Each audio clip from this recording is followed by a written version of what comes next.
இன்றைய கதை முயல் குட்டின் தூக்கமில்லாத இரவு. முயல் குட்டிக்கு நண்பர்கள் யாரும் இல்லாமல் தனிமையில் தூக்கமில்லாமல் தனது படுக்கை அறையில் யோசித்துக் கொண்டிருந்தது. ஆனால் சில நேரத்துக்கு முயல் குட்டி தனிமையில் இருந்தது. ஒரு நாள் இரவு நேரத்தில் தனக்கு நண்பர்கள் வேண்டும் என்று நினைத்தது. எனவே முயல் தனது பக்கத்து வீட்டில் உள்ள அணில் நண்பர் வீட்டுக்கு சென்று கேட்டது. இன்றிரவு நான் இங்கே உங்களுடன் தூங்கலாமா? நிச்சயமாக. அணில் முயலை வரவேற்றது. அணிலும் நானும் படுக்கையில் ஒன்றாக தூங்குவது இனி தனியாக இருக்காதது. நான் எவ்வளவு அதிர்ஷ்டசாலி என்று நினைத்தது முயல் குட்டி. குட் நைட் அணில். குட் நைட் முயல் குட்டி என்று இருவரும் தாங்களது இரவு வணக்கத்தை கூறிவிட்டு துக்கத் தொடங்கினர். தூங்குவது எளிமையானது. ஆனால் அணிலுக்கு தூக்கம் வரவில்லை. கிரன்ச் கிரன்ச் கிரன்ச் என்ற சத்தத்தால் முயல் குட்டி விரைவில் விழித்துக் கொண்டார். அது என்ன சத்தம்? கட்டிலில் அமர்ந்தபடியே கேட்டது முயல். அது எனது நட்ஸை உடைகின்றேன் என்று கூறியது அணில். இரவில் எனக்கு எப்பொழுதும் ஒரு சிறிய சிற்றுண்டி உண்பது வழக்கம். ஆனால் அந்த சத்தத்துடன் என்னால் தூங்க முடியாது என்றது முயல் குட்டி. அதற்கு அணில் சரி, என்னிடம் இருந்ததற்கு நன்றி கூறி விடையளித்தது. அதனால் முயல் குட்டி வீட்டை விட்டு வெளியேறியது. செல்லும் வழில்தான் நண்பர் ஸ்கங்கை சந்தித்தது அணில். இன்றிரவு நான் இங்கே தூங்கலாமா என்று கேட்டது அணில். ஆம் ஆம், 100 முறை ஆம் என்று ஸ்கங்க். இதுவரை யாரும் என்னுடன் தூங்க விரும்புவதாக சொன்னதில்லை. முயல் குட்டி மனதை மாற்றிவிடக்கூடும் என்று பயந்து ஸ்கங்க் விரைவிலவனை உள்ளே இழுத்தார். இது வேடிக்கையாக உள்ளது. ஸ்கங்க் அவர்கள் படுக்கையில் ஏறியதும் கூறினார். சிறிது நேரத்தில் அவர்கள் தூங்கிவிட்டனர். ஆனால் நீண்ட நேரத்திற்கு அல்ல. ஒரு பயங்கரமான வாசனையால் விரைவில் எழுந்து விட்டது.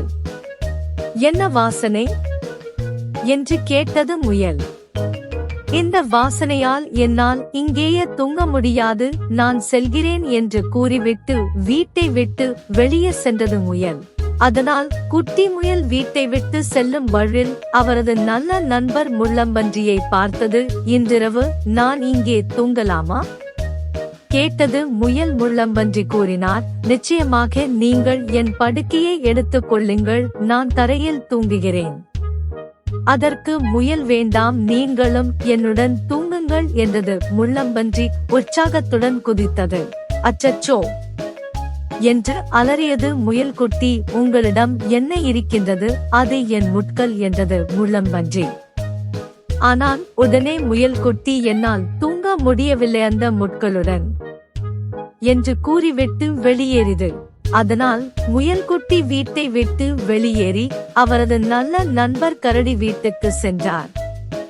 கரடி நண்பரை பார்த்து முயல், இன்றிரவு நான் இங்கே தூங்கலாமா கேட்டது. நிச்சயமா, நீங்கள் என் வீட்டிற்கு வந்தது எனக்கு மிக்க மகிழ்ச்சி என்றது கரடி.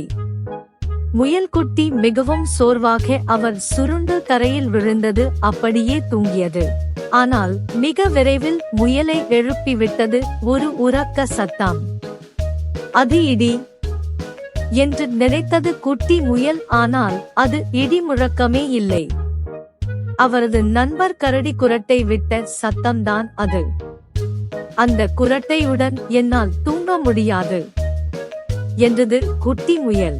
எனவே முயல் புறப்பட்டு தனது இன்னொரு நல்ல நண்பரான ஆந்தையின் வீட்டுக்கு சென்றது. அவரிடம், இன்றிரவு நான் இங்கே தூங்கலாமா என்று கேட்டது முயல் குட்டி. நீங்கள் இங்கேயே தாராளமாக தங்கலாம், என்னை பின்தொடருங்கள் என்றது ஆந்தை. சோர்வுற்ற முயல் குட்டி தூங்கச் சென்றது. ஆனால் விரைவில் முயல் கண்களில் பிரகாசித்த ஒரு பிரகாசமான ஒளியால் முயல் எழுந்தது. ஆந்தையிடம் விளக்கொளியை அணைக்குமாறு கூறியது முயல் குட்டி. என்னால் விளக்கை அணைக்க முடியாது, ஒவ்வொரு இரவும் விழித்திருந்து படிக்கிறேன், அதனால்தான் நான் புத்திசாலியாக இருக்கிறேன் என்றது ஆந்தை. நீங்கள் மிகவும் புத்திசாலிதான், இது போன்று விளக்கு எரிந்தால் நான் எப்போது தூங்கச் செல்வது? அதற்கு ஆந்தை, அது எளிது, நீங்கள் உங்கள் வீட்டுக்கு சென்று தூங்குங்கள் என்றது. முயல்குட்டி தனது புத்திசாலியான நண்பர்களிடம் இருந்து ஆலோசனையை பெற்றது. மிகவும் சோர்வாக தனது வீட்டுக்கு திரும்பியது. வீட்டினுள் வந்து தனது படுக்கையை பார்த்தது. அது அவ்வளவு அழகாக இதற்கு முன் இருந்ததில்லை. முயல்குட்டி தனது படுக்கையில் குதித்தது. எவ்வளவு அற்புதம் என தனக்குள் சொல்லிக் கொண்டாது. முயல் தனக்குள் சொல்லிக் கொண்டது, இனி முறுவல் சத்தம் இல்லை, பயங்கரமான வாசனை இல்லை, குத்தும் முட்கள் இல்லை, குரட்டை சத்தம் இல்லை, மற்றும் பிரகாசமான விளக்குகள் இல்லை. நான் மட்டும் நானே மற்றும் அமைதி மற்றும் அமைதி. இப்போது நான் தூங்க முடியும்.